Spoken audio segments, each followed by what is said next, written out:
Wanita pelampiasan. Bab ke-31. Iya, apa benar diagnosa itu, Syar? Diagnosa ini benar, namun obat-obatan ini obat yang tidak boleh dikonsumsi manusia. Maksudmu? Diagnosa ini benar adanya, namun itu entah milik siapa. Karena saat aku membantu istrimu melahirkan, aku sempat mengambil sampel darahnya. Dan hasilnya istrimu tidak terkena penyakit itu. Tapi justru obat-obatan yang diberikan pada istrimu itu yang menyebabkan keadaan istrimu jauh lebih buruk, terang Sharon. Maksudmu bagaimana? Apa kau mau bilang jika dokter itu berusaha untuk membunuh istri dan anakku? Untuk motifnya aku tidak tahu, tapi yang jelas obat-obatan itu digunakan untuk melunturkan kandungan, termasuk janin dan rahim. Aku tidak heran karena aku yang membantu persalinan istrimu dengan operasi. Apa kau tahu, Tom, keadaan rahim istrimu waktu itu? Aku menemukan rahim istrimu sudah membiru dan sudah banyak yang terkoyak karena obat keras itu. Aku minta maaf harus mengangkat rahim istrimu tanpa izin, karena jika aku biarkan malah akan membuat keadaan istrimu semakin buruk, terang Sharon. Hansel mulai emosi. Berani-beraninya dokter itu mencelakai istri dari Thomas. Pria kejam yang tidak pernah mengampuni siapapun sudah mengusik keluarganya. Kalau menurutku kita harus mengambil sampel darah dari baby Ans, karena aku khawatir dia juga akan kena imbasnya. Lakukan yang terbaik, Shar. Aku ingin keluargaku aman dari apapun. Baiklah, kita akan mengambilnya, ucap Sharon. Ans, kau tenang sayang, aku akan cari tahu siapa yang telah berani mengganggu keluargaku. Ucap Ansel, mereka pun melangkah mengikuti Sharon ke ruang laboratorium. Kak, bangun, panggil Marlena pada Silo. Bunda sudah bangun. Mar mengangguk. Apa tadi malam Papa tidak pulang? Selo pikir tadi malam Papa sama Bunda tidur di kamar tamu. Soalnya adik Selo nangis kenceng, gak ada yang nolongin. Papamu tidak pulang semalam. Selo menatap sedih bundanya. Papa mungkin banyak urusan, Bun. Bunda tenang saja. Selin masuk membawa susu buat baby Ans. Sayang, kau buat susu buat baby Ans? Iya, Bun, jawab Selin. Lalu langsung menggoda adiknya untuk bangun, sedangkan Marlena masuk kamar mandi untuk membersihkan badannya. Kini mereka tengah berada di ruang makan. Bun, temanku boleh main kesini nggak? Siapa? Boleh kok. Pria kok, Bun. Bun, Kak Selo belum punya pacar, ucap Selin. Sepertinya nggak ada yang mau deh, Bun, sama Kak Selo, soalnya dia kalau di kampus kayak es dingin. Ada, cuma akunya aja yang ogah, sangkal Selo. Mar menatap kedua anaknya semakin besar. Yang dibahas sekarang beda seperti pemuda pada umumnya. Bunda tidak melarang kalian berdekatan dengan siapapun, asal buat kalian nyaman dan tidak membawa pengaruh buruk, tapi hanya untuk sebatas pengenalan saja. Untuk jenjang lebih serius, kalian harus selesaiin pendidikan kalian dulu. Nasihat Marlena pada kedua anaknya. Iya, Bun, jawab mereka serentak. Katakan, siapa yang telah membayarmu untuk menyelakai keluargaku? Bentak Ansel pada dokter yang memberi vonis palsu dan obat keras pada istrinya. Ansel tengah berada di markas, tempat di mana dia akan menguliti habis pengkhianat. Tempat di mana dulu Ansel merenggut virgin wanitanya yang sekarang menjadi istrinya. Saya tidak tahu namanya Tuhan. Saya mohon maafkan saya. Bagaimana bisa kau tidak tahu? Bukankah kalian sudah bekerja sama, hah? Gertak Ansel sembari mencengkeram rahangnya dengan keras. Saya dijebak, Tuhan. Istri dan anak saya disandra oleh mereka. Mereka siapa? Katakan. Jika pelakunya tidak cuma satu orang, bisa atau dua atau tiga orang, pikiran Ansel. Mereka menjebak saya dan mereka punya dendam pada Tuhan. Tuhan, ada kiriman. Ucap Jimmy tiba-tiba datang membawa amplop kecil. Ansel menerima kiriman dari siapa? Dari siapa? Pengirimnya tidak jelas, Tuhan. Seorang kurir yang mengirim telah pergi. Terang Jimmy. Urus orang ini, Jim. Pastikan dia membuka mulut. Ucap Ansel. Ansel keluar dari ruang bawah tanah yang di markas, tempat di mana biasa untuk bersenang-senang menyiksa pengkhianat. Ansel kembali ke ruangan membuka amplop itu, flash disk. Ansel menyalakan laptopnya melihat isi dari flash disk tersebut. Nampak gambar seorang wanita tengah dipasung, dan di sebelahnya seorang gadis berusia sekitar 15 tahun. Ini bukan Selin dan juga bunda istriku, siapa dia? Ansel terus mengamati sosok itu. Begitu menafel wajah sekilas di balik wanita yang dipasung, Ansel menghentikan video itu dan mengzoom pria yang di belakang wanita itu. Pria itu juga disiksa. Oh, ternyata gambar dokter itu. Ansel melanjutkan dengan pemutarannya. Tidak ada petunjuk siapa dalangnya. Ansel kesal meremas amplop yang ada di tangannya. Ansel merasakan sesuatu yang keras saat Ansel menghentikan dan mengambil barang itu. Ansel mengamati logo yang ada di dalam amplop. Ansel mulai mengingat-ingat. Ansel benar-benar tidak ingat. Ansel memilih Jimmy untuk datang ke ruangannya. Ada apa, Tuan? Apa kau ingat ini milik siapa? Ini bukannya milik Ramos, Tuan. Sial, ini milik kakak tiriku Ramos. Apa maksudnya mengirim hal seperti ini? Apa Anda lupa, Tuan, jika dia tidak terima dengan pembagian harta warisan papi Anda? Hansel telah melakukan kesalahan besar, merupakan musuh terbesarnya, kakak tirinya sendiri, yang merupakan anak pertama dari papinya. Bukannya dia sudah tahu jika aku menolak? Walau Anda menolak, namun di notaris Anda adalah direktur utama perusahaan papa Anda. Kau selidiki Ramos, Jim. Dengan siapa dia bekerja sama, akan kubuat hancur dia. Baik, Tuan. Ucap Jimmy patuh. Hansel kembali ke ruang bawah tanah dan mendapati sang dokter tengah terkulai lemas. Tuhan, lepaskan saya, Tuhan. Apa kau tahu aku tidak akan pernah mengampuni musuhku? Seharusnya kau pelajari dulu karakterku sebelum kau menjerumuskan dirimu masuk dalam kandang macan yang akan membahayakan nyawamu. Ucap Hansel penuh penekanan dan kakinya menginjak kepala dokter itu. Maafkan saya, Tuhan, saya tidak tahu. Karena aku sudah tak butuh informasi darimu. Kamu juga terlalu bodoh mempercayai orang. Kau sudah mau bermain-main denganku, maka aku tak akan menyanyiakan umpan. Hansel telah melumpuhkan dokter itu. Bereskan mayatnya, Jas. Baik, Tuan, balas jasan. Malam sudah kembali, Marlena masih menunggu kedatangan suaminya.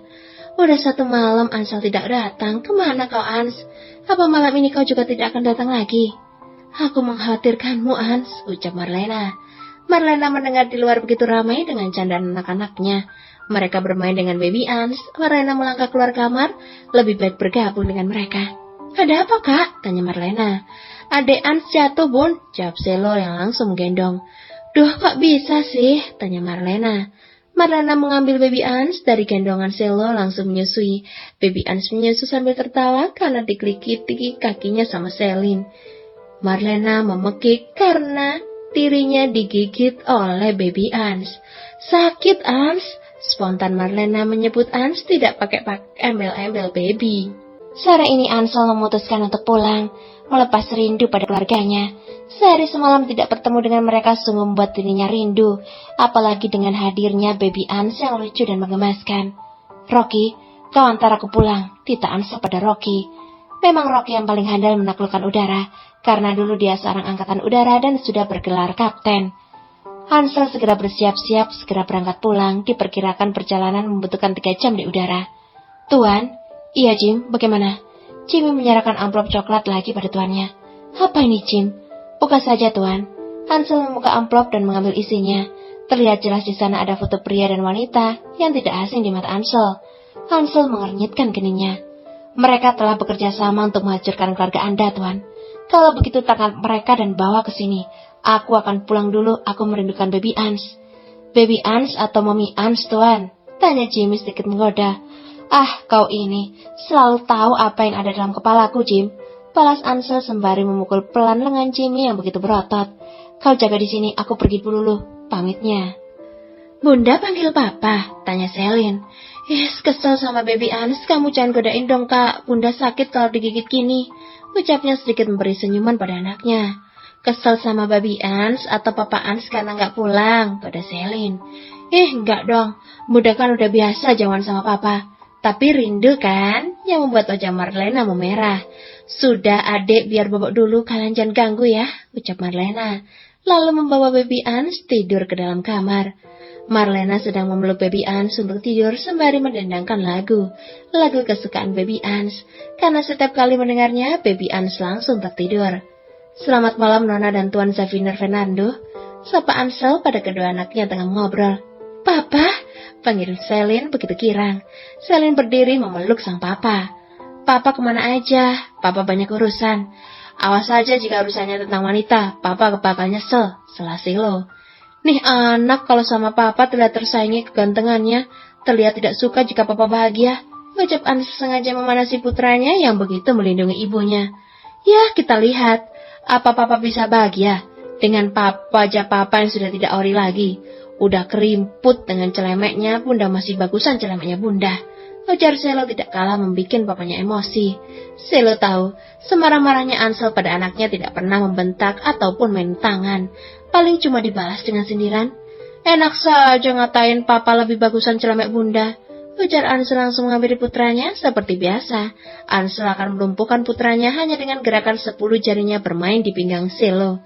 Kelemahan Selo jika sudah dikritik maka dia akan ngompol. Namun Ansel tidak ingin membuat putranya ngompol. "Papa berisik," teriak Selin, karena terganggu oleh mereka berdua. "Ya udah, Papa masuk dulu ya." "Cie, si Papa Ans," goda Selin. "Ide anak-anak kecil main cie segala," ucap Ansel dan langsung masuk ke kamarnya. Hansel membuka pintu kamarnya. Dia tidak melihat istrinya ada di ranjang. Lalu Ansel melihat wanitanya tengah memeluk baby Ans. Ansel mengangkat istrinya ke tempat tidur, kembali menutup penghalang tempat tidur baby Ans biar tidak jatuh. "Kau sudah pulang, Ans?" tanya Marlena. Ansel tersenyum. Marlena memeluk suaminya bergelayut manja pada dadang sebidang suaminya. "Kenapa ponselmu tidak aktif? Aku merindukanmu." "Maaf, tidak sempat membuka ponsel. Kau mau makan atau mandi dulu?" "Aku mau mandi dulu, kau siapkan makanku ya," jawab Ansel.